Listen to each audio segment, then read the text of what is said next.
bagaimana kabar kalian? Tentu sehat dan luar biasa kan? Kali ini bertemu lagi dengan Ibu Sri Rezeki Sinurat, mata pelajaran IPA. Kita masuk kelas 8 materi tentang struktur dan fungsi tumbuhan. Struktur dan fungsi tumbuhan. Jadi, buat kalian yang belajar di rumah harus tetap semangat ya.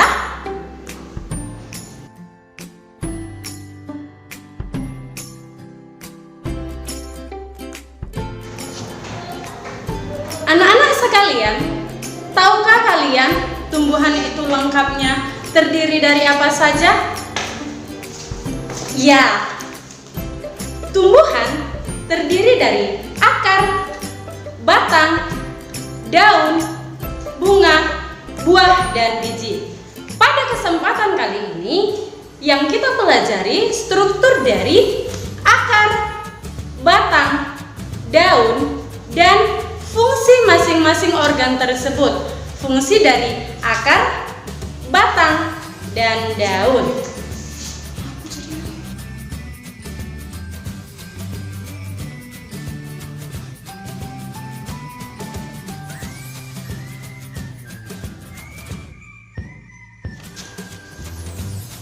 Anak-anak sekalian, kita tahu bahwasanya akar terletak di dalam tanah dan akar memiliki fungsi sebagai berikut. Yang pertama, menyerap air dan garam mineral dari dalam tanah. Yang kedua, memperkokoh berdirinya tumbuhan. Yang ketiga, sebagai alat respirasi ataupun bernapas. Dan yang keempat, sebagai tempat cadangan makanan pada tumbuhan.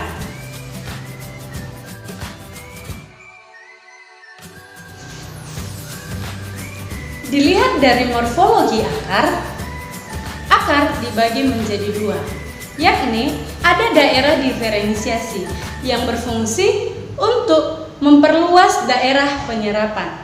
Yang kedua, ada tudung akar yang berfungsi untuk melindungi akar menembus tanah.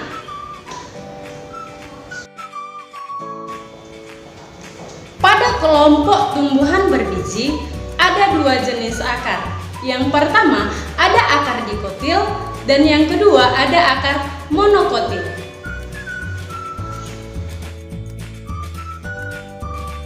Nah, anak-anak sekalian, kita tahu bahwasannya sistem perakaran tunggang terdapat bagian yang sangat besar yang disebut sebagai akar utama. Dan di akar utama ada tumbuh akar-akar kecil yang disebut sebagai akar cabang.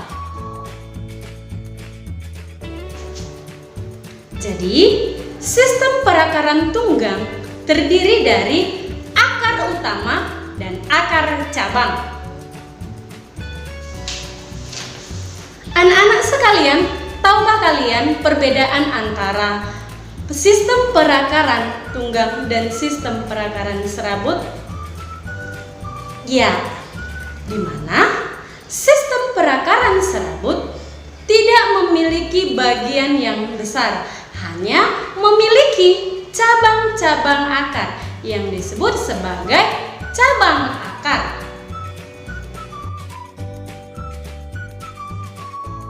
Sistem perakaran tunggang terdiri dari tumbuhan dikotil. Contohnya, mangga, rambutan, dan durian.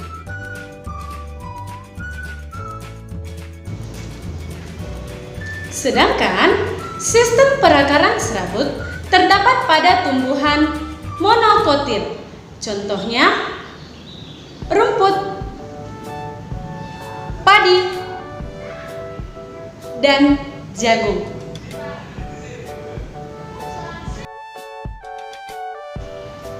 Struktur anatomi akar.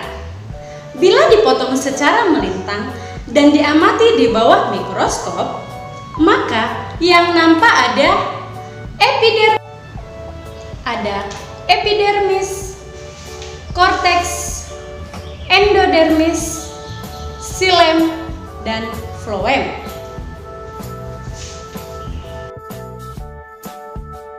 Nah, anak-anak, supaya kalian lebih gampang mengingat struktur dari anatomi akar, kita buat singkatannya, yaitu ekoedoflosi. Ekoedoflosi. Epidermis, korteks, endodermis, floem, dan xilem. Apa tadi singkatannya, Nak?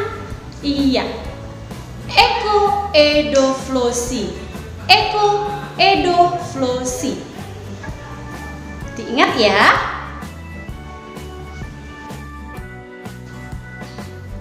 Struktur fungsi bagian akar. Epidermis berfungsi untuk melindungi jaringan yang ada di bawahnya. Korteks berfungsi untuk tempat cadangan makanan. Dan endodermis berfungsi untuk menyeleksi air yang masuk ke dalam xilem. Sedangkan xilem berfungsi untuk mengangkut air. Dan floem berfungsi untuk mengangkut proses fotosintesis yang terjadi pada tumbuhan.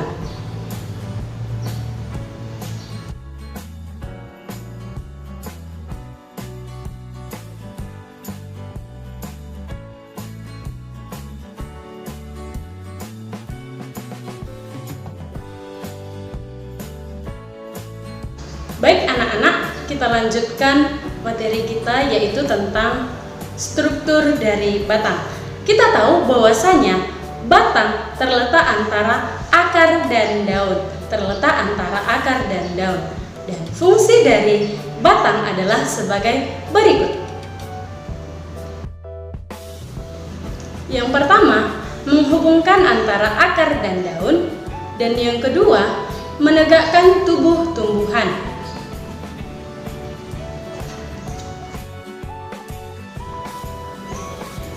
Struktur pada batang. Struktur pada batang tidak jauh beda dengan struktur akar. Yang membedakan hanya pada kambium, di mana struktur pada batang terdapat epidermis, korteks, kambium, xilem, dan floem. Masing-masing bagian dari batang memiliki fungsi tersendiri, di mana epidermis berfungsi untuk melindungi jaringan yang ada di bawahnya, sedangkan korteks berfungsi untuk tempat cadangan makanan, dan untuk xilem berfungsi untuk mengangkut air. Floem berfungsi untuk mengangkut hasil fotosintesis pada makanan, dan kambium berfungsi untuk memperbesar diameter batang.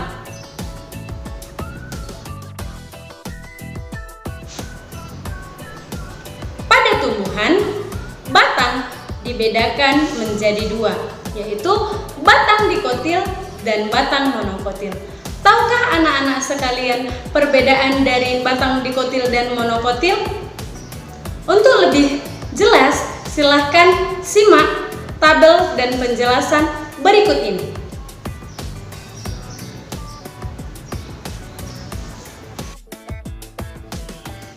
Perbedaan batang monokotil dan dikotil. Yang pertama, batang monokotil tidak bercabang-cabang, sedangkan batang dikotil bercabang. Yang kedua, batang pada monokotil pembuluh angkutnya tersebar, sedangkan pada dikotil pembuluh angkutnya teratur dalam susunan lingkaran ataupun berseling radial.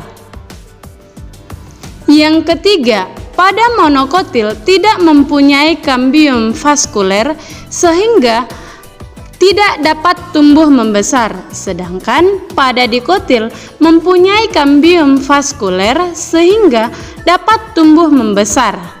Yang keempat, pada batang monokotil mempunyai meristem interkal, sedangkan pada dikotil tidak mempunyai meristem interkal. Yang kelima, pada batang monokotil tidak mempunyai jari-jari empelur. Sedangkan pada dikotil, jari-jari empelur berupa deretan parenkima di antara berkas pengangkut.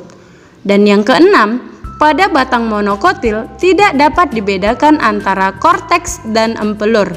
Sedangkan pada dikotil dapat dibedakan antara daerah korteks dan empelur.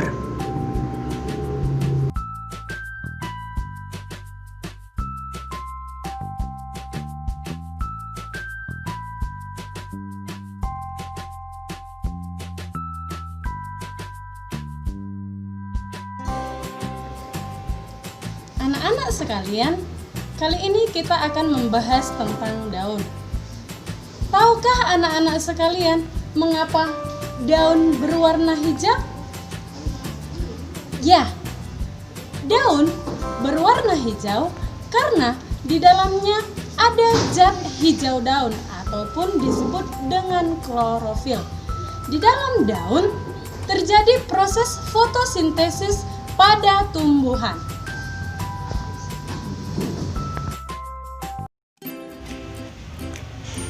Daun memiliki fungsi yang sangat penting di dalam tubuh tumbuhan. Fungsi daun pada tumbuhan adalah sebagai berikut. Yang pertama, sebagai tempat proses berlangsungnya fotosintesis. Yang kedua, sebagai tempat berlangsungnya transpirasi ataupun proses penguapan pada tumbuhan. Struktur daun. Struktur daun terdiri dari epidermis, falisade, celah stomata, dan jaringan spons ataupun bunga karang. Struktur fungsi bagian dari daun. Epidermis berfungsi untuk melindungi jaringan yang ada di bawahnya. Falisade berfungsi untuk tempat berlangsungnya fotosintesis, dan celah stomata berfungsi sebagai tempat pertukaran karbon dioksida ataupun CO2 dan oksigen ataupun O2. Sedangkan untuk jaringan spons ataupun bunga karang berfungsi untuk tempat menyimpan karbon dioksida ataupun CO2.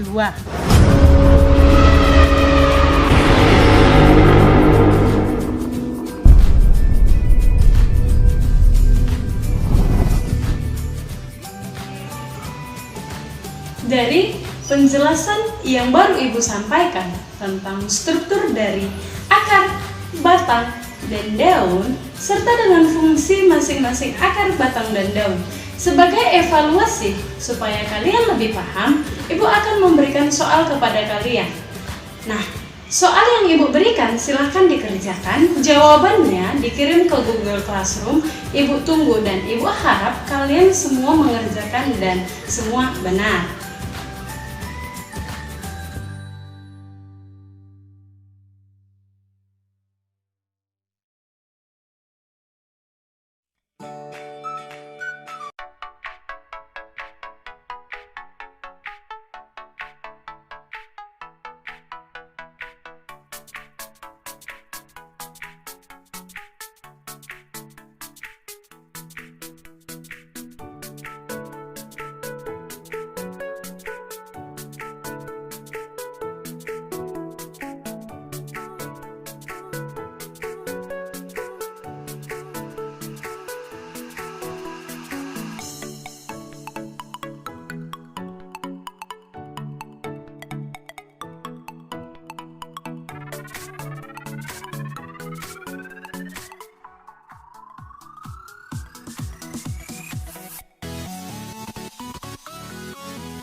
Struktur bagian dari akar, batang, dan daun itu tidak jauh berbeda, di mana Masing-masing organ tersebut memiliki epidermis, korteks, kambium, endodermis, xilem, floem, celah stomata, jaringan spons, dan falisade. Masing-masing struktur tumbuhan dimulai dari akar, batang, dan daun memiliki fungsi masing-masing dan berbeda. Kalau pada akar, epidermis berfungsi untuk menyerap air dan garam mineral dari dalam tanah. Dan yang kedua, itu tadi ada fungsi dari batang, yaitu menegakkan tubuh tumbuhan. Sedangkan fungsi dari daun adalah untuk tempat proses pengolahan makanan ataupun berlangsungnya fotosintesis. Anak-anak, demikian pertemuan kita untuk kali ini. Jangan lupa diulang pembelajarannya supaya kalian lebih paham. Dan tetap jaga kesehatan, berada di rumah. Sampai jumpa.